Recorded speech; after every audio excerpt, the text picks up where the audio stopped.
ईश्वरच्या नावात चला. आज आपण एक नवीन अध्याय बघणार आहे आणि ह्या अध्यायामध्ये असं सांगितलेलं आहे की आपल्या जीवेवर आपण ताबा ठेवला पाहिजे. तर आज आपण स्तोत्रसंहिता ह्याचा 39वा अध्याय आणि पहिले वचन. ह्याच्यात असं म्हटलेलं आहे, मी म्हणालो की मी आपल्या जिभेवर पाप करू नये म्हणून आपल्या चालचलुकीत जपेन. माझ्यासमोर दुर्जन आहे तोपर्यंत मी आपल्या तोंडाला लगाम घालून ठेवेन. भरपूर वेळेस असं होतं. आता हा जो वचन आहे, शेवटचा जो अध्याय तुम्ही बघितला, वचन जे बघितला, माझ्या समोर दुर्जन आहे तोपर्यंत मी आपल्या तोंडाला लगाम घालून ठेवेन.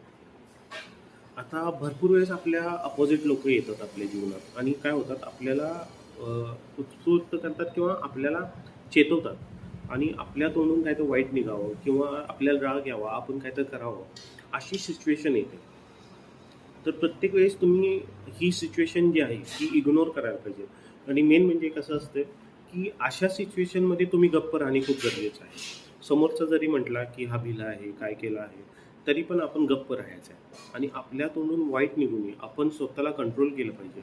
समजा आपण जर स्वतःला कंट्रोल करू शकत नाही, तर जे लोक स्वतःला कंट्रोल करू शकत नाहीत, देव त्यांच्यावर कधीही दया करत नाही. हे तुम्ही लिहून घ्या. मी तुम्हाला सांगतो की ज्या लोकांचं स्वतःवर कंट्रोल नाही किंवा जो प्रयत्नसुद्धा करत नाही स्वतःवर कंट्रोल करण्याचा, त्यांना राग करणे खूप आवडते. ज्या माणसं रागिष्ट असतात, देव त्यांच्यावर कधीही दया करत नाही. देव कधीही त्यांना जवळ घेत नाही अशा लोकांना. त्यामुळं तुम्ही हे वचन आज घेऊन घ्या. तुम्ही ह्या वचनावर मनन करा, चिंतन करा, स्वतःवर कंट्रोल ठेवा, आपल्या जिभेवर कंट्रोल ठेवा. जीभ जी आहे ती आपली नाशाचं जे मुख्य दरवाजा आहे तो जीभ आहे.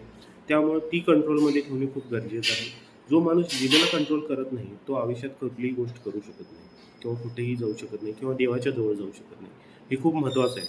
आणि आज मी तुम्हाला ह्या वचनाद्वारे तेच सांगण्याचा प्रयत्न करत आहे की तुम्ही आपल्या स्वतःला कंट्रोल करण्यास शिका, राग कंट्रोल करण्यास शिका. जर तुम्ही हे करू शकत नाही, तर तुम्ही देवाच्या जवळ जाऊ शकत नाही.